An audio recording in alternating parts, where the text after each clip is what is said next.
함께 말씀 보겠습니다. 야고보서 4장 6절 말씀입니다.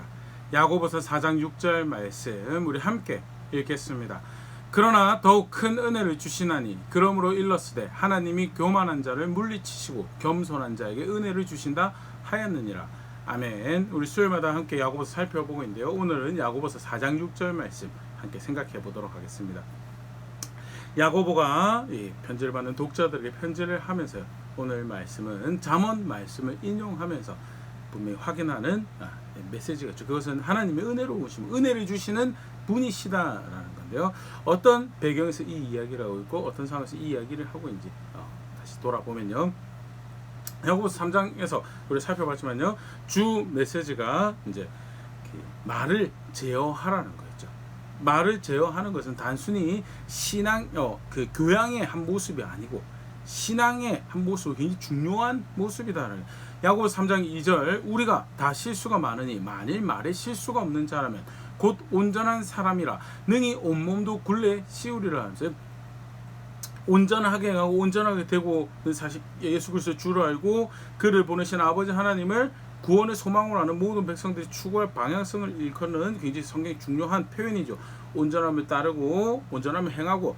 근데 말을 제어하는 것은 우리가 온전하게 되는 그 한 모습인 거에 대해서 분명히 이야기하면서 아까도 얘기했던 것처럼 단순히 교양이나 해도 좋고 안 해도 좋은 어떤 옵션이 아니라 반드시 예수 그리스도 주로 안다고 하면 말을 제어해서 경건한 말하고 거룩한 말을 하고 의로운 말을 해야 되는 것이 그 신앙인 것에 대해서 더 이제 사실 거기서 이제 야고보가 이 논리를 진행하는 것이 말이 단순히 말로만으로 끝나는 것이 아니고 말은 결국 그 뿌리를 두고 있는 마음에서 발생하는 것이고 말을 제어하기 위해서는 마음에 무엇이 있는지를 사실 정직하게 들여다봐야 된다는 것이 그 다음 논지로 이어지죠.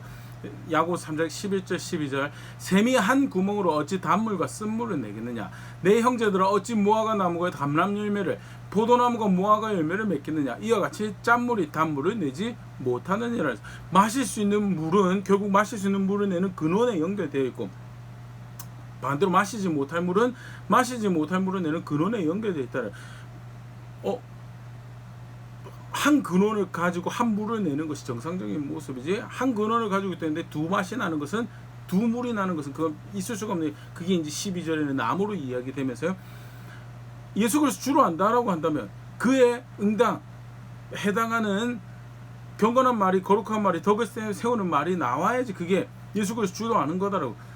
두 말이 나는 거 예수 그리스도 주로 안다라고 하는데 하나님께서 기뻐하시지 않는 더러운 말을 하고 세속을 추구하는 세속의 지혜를 이야기하고 그것이 만약 칭송받아 자랑할 것처럼 이야기하는 그 모든 모습들은 그거는 절대 존재할 수 없다라는 것. 그래서 말을 잘 제어해야 되는 것을 격려하는 동시에 반대로 두 말을 하고 있다면 결국 네 속내가 그 속에 무엇이 있는 것인지를 정직하게 봐야 된다라는 것이 그게 그 다음 논지죠. 그래서 결론적으로 이야기하는 것이 구원받는 지혜를 안다라고 한다면 그 위로부터는 지혜를 안다라고 한다면 그 위에 있는 지혜를 따라서 마음을 자세를 가지는 것이 그게 그 지혜를 추구하는 방향을 가지는 것이 그게 중요한 것이다라는 것이 이제 그 다음 논지로 이야기하는 것이 야고보서 3장 17절입니다.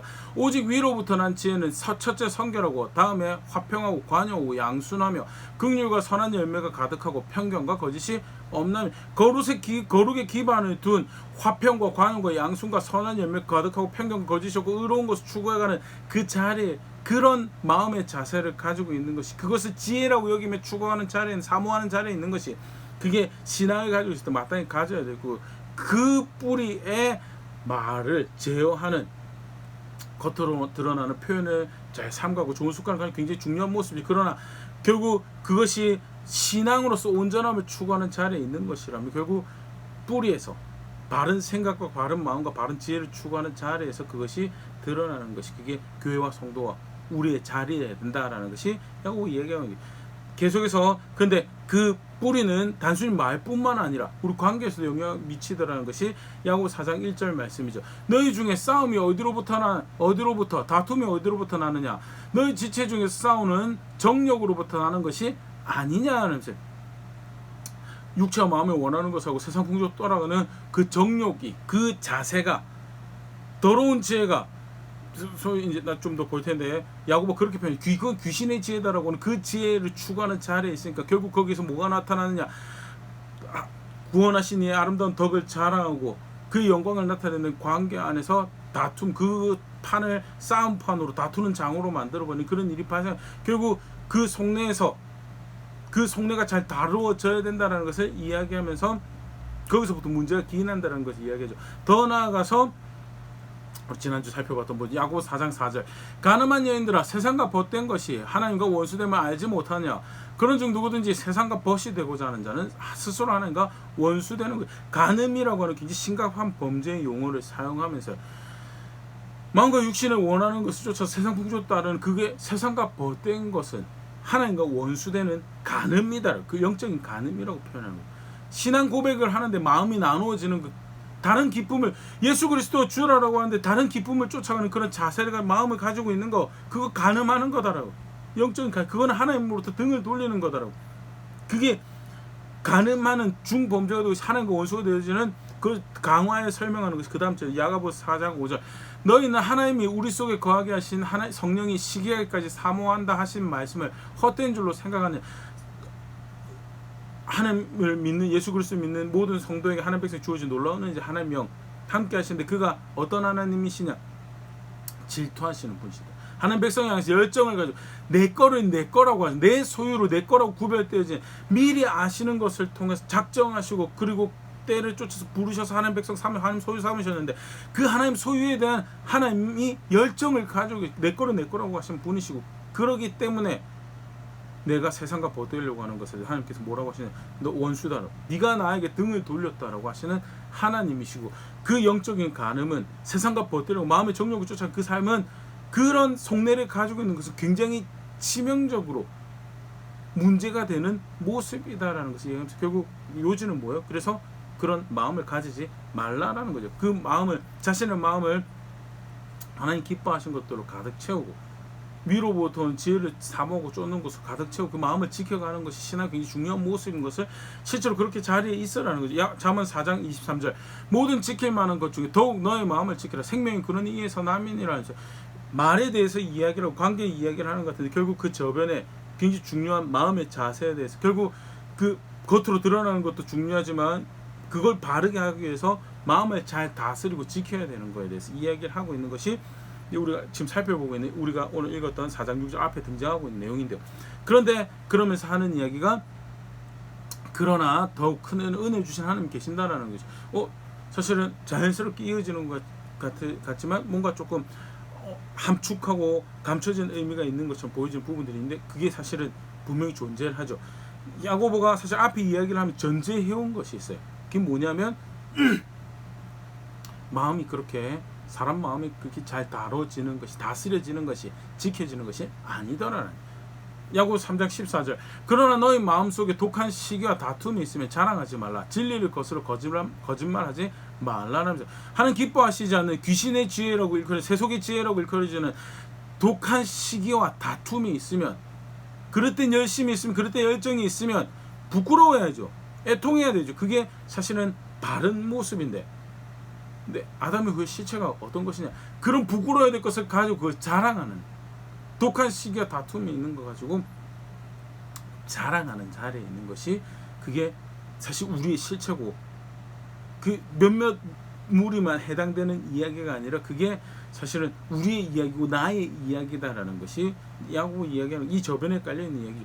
마음을 잘 다스려서 어디서부터 어떻게 구원받았는데 원수된 자리에서 아들을 대속의 제물로 보내신 그 은혜를 의지해서 화목하게 된 자로 그의 백성이 된 자리로 옮겨졌는데 다시 원수된 자리로 간다라고 그 이상한 짓을 어떻게 할 수 있느냐라고 사실 하는데 그런데 실상 그 영적인 간음 세상과 벗되는 그 마음을 잘 지키는 그 일에서 우리가 쉽게 능히 그 일을 할 수 있냐 아니더라라는 것을 사실 전제하고 있는 거죠. 심지어는 자랑하지 말 것을 자랑하면서 그것을 잘 감추고 덮고 이쁘게 만들기 위해서 거짓이라는 것 진리를 거스러 거짓이라는 것 삶의 방편으로 삼는 그 일도 하더라라는 거예요.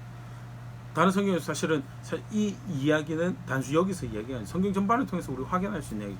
예레미야 17장 9절 만물보다 거짓되고 심히 부패한 것은 마음이라 누가 능히 이를 알리오마는.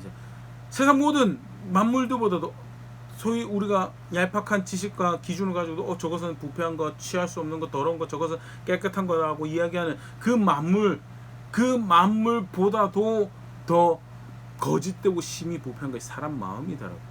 근데 더 간사한 것은 이게 감춰져 있다. 누가 능히 이를 알려면은 하나님 아시죠. 근데 사람은요, 자기 자신도 속이려고. 더러운 것이 있으면, 부끄러운 것이 있으면 자랑하지 말아야 되는데, 그게 마치 그게 있으면서 자랑할 거리가 있어요. 교회 역사 안에서 그런 전혀 문제가 없는 것처럼 하는데 결국 어디서 들통이 나요? 더러운 말을 하는 것으로, 하는 기뻐하지 않는 말을, 세속지혜를 마치 목양인 것처럼, 또는 그것이 진화인 것처럼 이야기하는 그런 모습이 들통이 나죠. 관계 안에서 이기적인 욕심을 쫓아서 깨뜨리고 망고 들고 싸움을, 심지어 살인하는 자리까지로 가는, 그걸로 들통이 다 나죠. 그만큼 사실은 지키기가 어렵고 다스리기가 어려운 것이 사람 마음이다는, 계속 성경에 가르치, 이 부분을 가르치는 걸 조금 더 보면요, 고린도전서 10장 11절 12절 그들에게 일어난 이런 일은 본보기가 되고 또한 말세를 만난 우리를 깨우치기 위하여 기록되었느니라. 그런즉 선줄로 생각하는 자는 넘어질까 조심하라. 바울이 고린도 교회에 경계하면서요, 예수 그리스도를 주로 알고 구원하시는 메시아라고, 구원받았다고, 하나님 나라가 우리 거고 우린 그 나라를 향한다라고 마치 다 이룬 것처럼 착각을 할 수 있는데 선줄로 생각하지 말라라고. 그러면서 본보기가 되는 그 일에 본보기가 되는 이들이 있다라고. 누구를 이야기하는가? 출애굽했던 자신들의 조상들을 이야기를 하는 거죠. 고린도전서 10장 1절에서 5절 형제들아, 나는 너희가 알지 못하기를 원하지 아니하노니 우리 조상들이 다 구름 아래 있고 바다 가운데로 지나며 모세에게 속하여 다 구름과 바다에서 침례를 받고 모두가 같은 신령한 음식을 먹으며 모두가 같은 신령한 음료를 뒤따르는 신령한 반석으로서 마셨으니 그 반석은 곧 그리스도 신이라면서요. 모세에게 속한 모세의 인도를 따라서 구름 하나님 인도하시는 놀라운 경험들, 영적인 경험들을 하죠. 구름 기둥의 인도를 따라서 구원을 경험하고요. 바다에서 침례를 받았다는 것, 홍해 사건, 물론 그 앞서서 바로 항복을 받아내시고 애굽의 담장을 무너뜨리시는 그런 역사가 있었지만요, 그래도 쫓아오죠. 그런데 그 모든 억압과 그 노예된 것을 끊어내는 사건이 뭐냐면 그게 홍해 사건이요. 그래서 그 홍해 사건을 통해서 이들은 내 백성이다라고 구별하시는, 선언하시는, 그것은 침례의 비유를 한 거죠. 홍해 사건을 경험했다. 놀라운 영적인 경험들을 했다. 신비를 경험했다. 그 하나님의 위대하심을 경험했다고, 알고 있다고. 뿐만 아니라 그들의 매일매일의 경험은 광야에서 만나를, 하늘로부터는 음식을 먹었고 하늘로부터 하나님께서 주시는 물을 마셨죠. 그 모든 사건은 무엇을 예표하느냐? 후에 이루실 예수 그리스도를 통해 주어지는 구원을 예표하는 그 놀라운 경험들을 이미 했다라고. 그런데 5절 그러나 그들의 다수를 하나님이 기뻐하지 아니하셨으므로 그들이 광야에서 멸망받았느니라면서. 그런데 그런 놀라운 경험을 하고도 그들이 선택하는 짓이 우상 숭배고 행음이고 음행하는 거고 원망하는 거, 불평하고 하나님 시험하는 자리에 있더라는. 아니, 그런 경험을 하면 어떻게 그럴 수 있느냐는, 더더군다나 사실 우리가 그런 이해를 가지고 경험하면, 경험주의적 사조라고 그러는데, 경험을 통해서 지식을 습득하고 경험을 통해서 알게 된 것들은 훨씬 더 자기의 지식과 지혜가 된다는 그런 이해, 교육학적으로 굉장히 훌륭한 장점들을 많이 가지고 있습니다. 그러나 신앙과 관련해서는요, 마냥 동의하기 힘든 것이요, 우리의 인지와 감각을 초월하신 하나님을 말씀을 통해서 알고 섬기는 거예요. 말씀을 통해서 알게 된 것들이 실제로 우리의 인지를 초월하게 된 것들이 훨씬 많기 때문에 우리가 다 경험할 수 있는데 경험할 수 없어요. 경험한 것이 신앙이 된다라고 할 때 그런 알므로 사실은 하나님을 따라갈 수가 없죠. 근데 가끔 그런 오해를 하는 이야기를 듣게 됩니다. 마치 어떤 특별한 경험을 하면 그게 신앙이 될 것처럼, 어떤 특별한 경험을 하면 미적지간 신앙도 열정이 될 수가 있고, 어떤 특별한 경험을 하면 실망하고 낙심했던 자들도 돌아와서 견고한 신앙을 가지게 될 것처럼, 물론 경험이 촉매제는 될 수 있습니다. 전환점이 될 수 있고, 그러나 그거 신앙이 되지 않더라라는 것은 사실 오늘 이야기에서도 출애굽 사건에서 분명히 우리가 볼 수 있어요. 홍해 3일 만에 배신하고 원망하고요. 만나 먹고 그날 아침에 만나 먹고 그러고 나서 하나님 원망하고 대적하고요. 하나님 세우신 질서를 거스르는 것들이 사실 이스라엘 백성들의 모습이었고요. 그게 뭐냐? 그 경험 가지고 마음이 다스려지지 않더라라는 거예요. 그런 놀라운 일들을 경험하고 나서도 마음이 지켜지지 않더라라는, 경험하면 마음 지켜질 것처럼 우리가 실체가 그렇지 않아요. 또 조금 다른 경우인데요, 그 구약에 흠모할 만한 대표적인 신앙인 이야기하면 다윗을 우리가 손을 꼽죠. 많이 뭐 다양한 위인들이 있지만 대표적인 사랑받고 또 훌륭한 신앙의 모델로 카운트하는 분이 다윗인데, 근데 다윗 사실은 실상 굉장히 하나님한테 큰 범죄를 저지르죠. 근데 그 범죄의 배경이 되는 상황에서 성경이 굉장히 흥미롭게 표현을 하고 있습니다. 사무엘하 11장 1절, 그 해가 돌아와 왕들이 출전할 때가 되매 다윗이 요압과 그에게 있는 그의 부하들과 온 이스라엘 군대를 보내니 그들이 암몬 자손을 멸하고 라빠를 에워쌌고 다윗이 예루살렘에 그대로 있더라. 해가 돌아서 왕들이 출전할 때, 전쟁을 할 시기에 왕이 이제 직접 이끌고 전쟁을 해서 목적하는 것을 성취하는 그런 시기가 되는데, 뭐라고 표현하고 있냐면 다윗이 직접 군대를 이끌지 않아도 승리를 거두고 마지막 승리에 마침표를 찍는 공성전을 라빠를 에워싸고 있는 상황이었더라. 하나님 주신 놀라운 평화를 누리고 있는 상황이었어요. 사울의 위협을 피해서 미친 척하고 도망당하고 광야로 유리했던 시절에 비하면 놀라운 평화를 누리고 있는 그런 다윗인데, 그리고 나서 뭐 했느냐, 우리 아내 바세바를 범하고 자신의 범죄를 감추기 위해서 우리아를 살인교사하는 그런 놀라 끔찍한 범죄를 저지르. 누리고 있는 평화가 있는데 그렇게 평화를 누리게 하시면, 힘든 상황에 있다 그런 평화를 누리게 하시면 제가 하나님 사랑하고 누구보다도 그 하나님 앞에 겸손하게 살아갈 것 같은데, 사실은 누리는 평화가 마음을 지키는데, 마음을 잘 다스리는데 그닥 그런 영향력이, 아니 물론 효과가 있을 수도 있어요. 그러나 그거 가지고 충분하지 않더라라는 거. 그게 우리의 심각한, 아까 예레미야 표현처럼 심히 거짓되고 부패한 우리의 상태라, 마음의 상태다라는, 우리가 다스려야 될 아담의 후의 본질적 모습이들. 역대하 26장 16절 우시아의 경우도 그렇죠. 학자들이 카운트할 때 솔로몬 이후에 남유다가 언제 제일 강했느냐, 언제 제일 부강했느냐라고 할 때 대표적으로 이야기하는 것이 우시아예요. 심지어는 어떤 학자 같은 경우는 우시아 시대가 저무는 것으로 남유다는 그 이후에 한 번도 일어선 적이 없다라고 이야기할 만큼, 실제로 성경에 기록된 표현들도 보면요, 대외 관계도 좋았고요, 안으로 내부 비즈니스도 좋았고, 무기도 결별되고 치안도 굉장히 잘 돌볼 만큼 하나님께 주신 지혜와 놀라운 은혜가, 평화가 있었던 시절이 우시아 시절이죠. 근데 그 평화가 가지고 온 결과가 뭐냐, 역대하 26장 16절 그가 강성하여짐에 그의 마음이 교만하여 악을 행하여 그의 하나님 여호와께 범죄하되 곧 여호와의 성전에 들어가서 향단에 분향하려 한지라 하면서, 그 주신 은혜가 마음을 다스리는데 오히려 그가 그걸 가지고 교만해졌더라고. 그 평화가 마음을 다스리는데, 근데 좀 도움이 될 수도 있지만, 사실은 우리의 마음이 그렇게 녹록치 않은, 다스리고 지키기에 충분히 그런 것들이 영향력을 행사하고, 그 시스템 안에 그 은혜가 있으면 될 거다라는 그런 거, 그만큼 녹록한 대상이 아니더라라는 거예요. 우시아는 그렇게 해서 문둥병에 걸려서 비참한 최후를 맞이하게 되죠.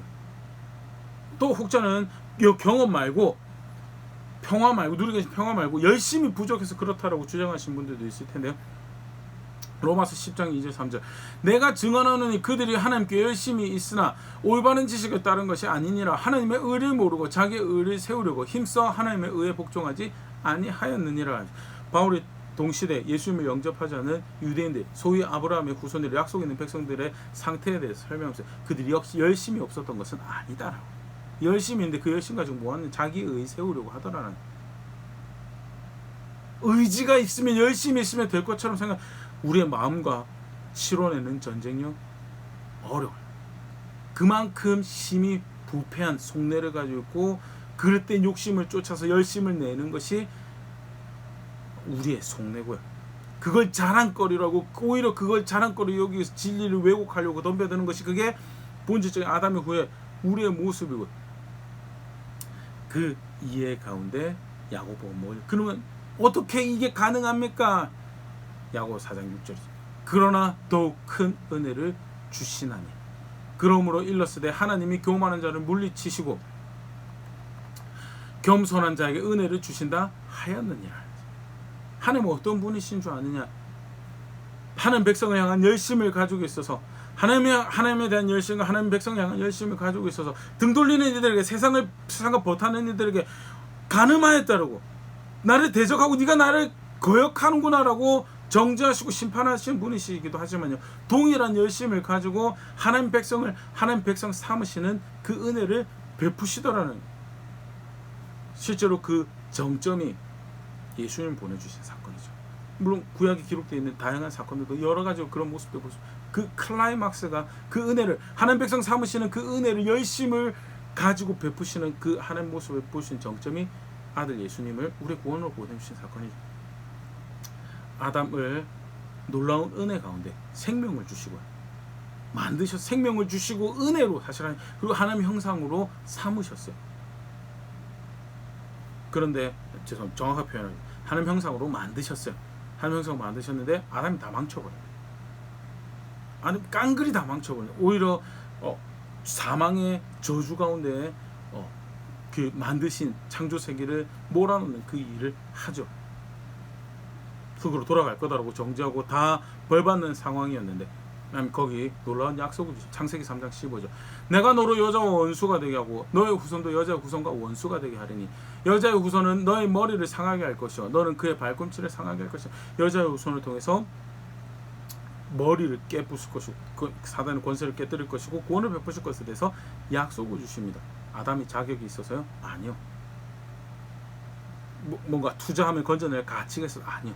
하나님이 순전히 은혜로 내가 하나님 형상으로 삼겠다고 한 것에 대해서 내가 그 일을 그들을 향한 열심을 내가 가지고 있고 내가 그 일이 이루실 것이다라는 열심을 보여주는 사건이죠. 그리고 그 열심으로 물론 그 이후의 여정에서도 흠모할 만한 신앙 고백하는 이들도 있었지만 우리 앞서 살펴봤지만 다윗도 완전하더라, 아브라함도 완전하더라는 그렇지 않거든요. 그럼에도 불구하고 뭐가 그 약속을 이뤄가는 것이냐.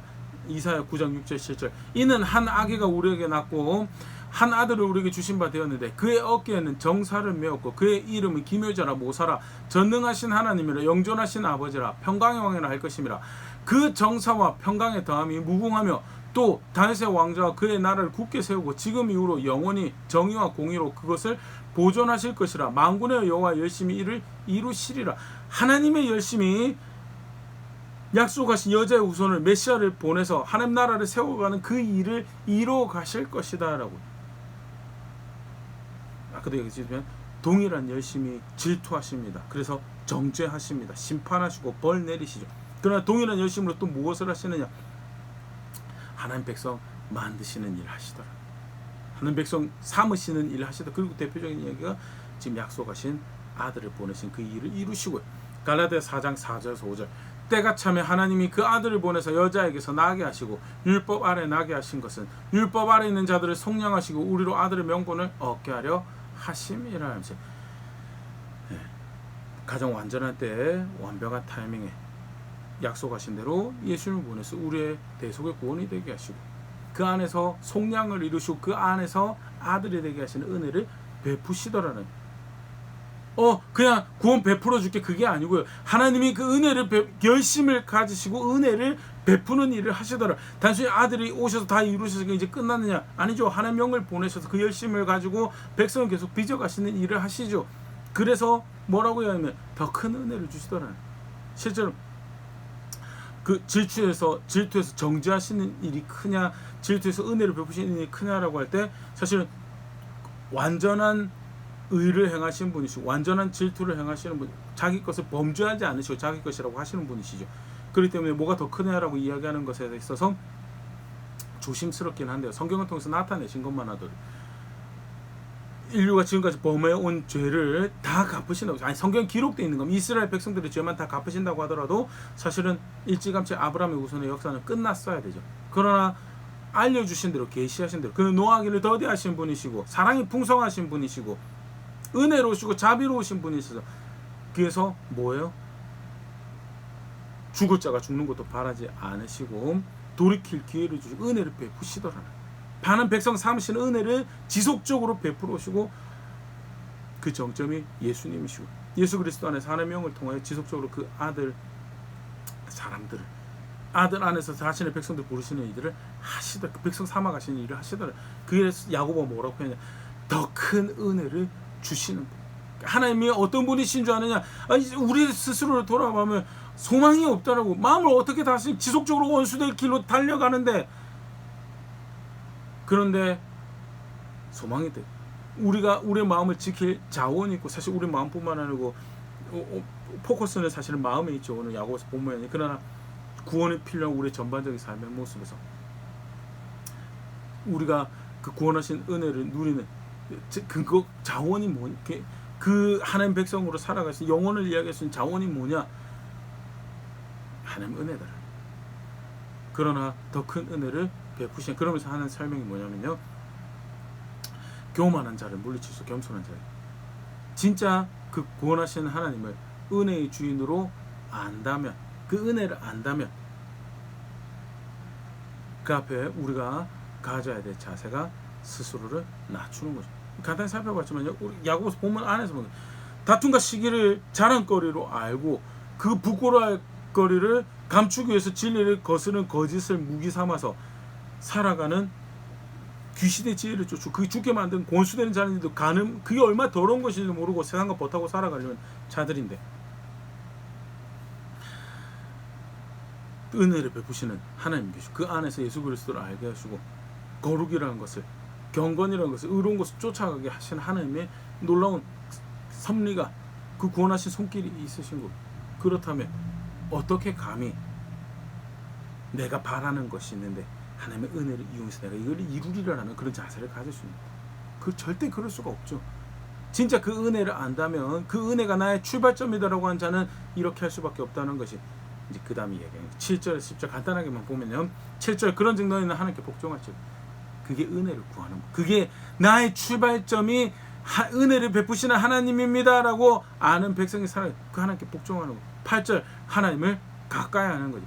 여기서 하나님 가까이 하는 거는 실제로 어떤 가까이 하는 거냐, 9절에 조금 더 보면 슬퍼하며 애통하며 울지어다 라고 이야기하는 가까이.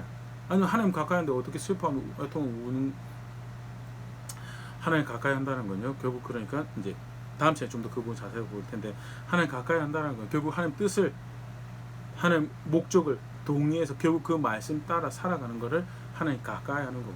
근데 하나님 말씀을 가까이 하면 어떻게 해요? 거룩하지 않은 내 모습으로 해서 슬퍼하고 그렇게 지속적으로 살아가면서 애통하고 우는, 그게 정직하게 그 말씀을 받아들이면 그 앞에 복종하려고 하고 그 앞에 가까이 있는 자들만 가질 수 있는 거죠.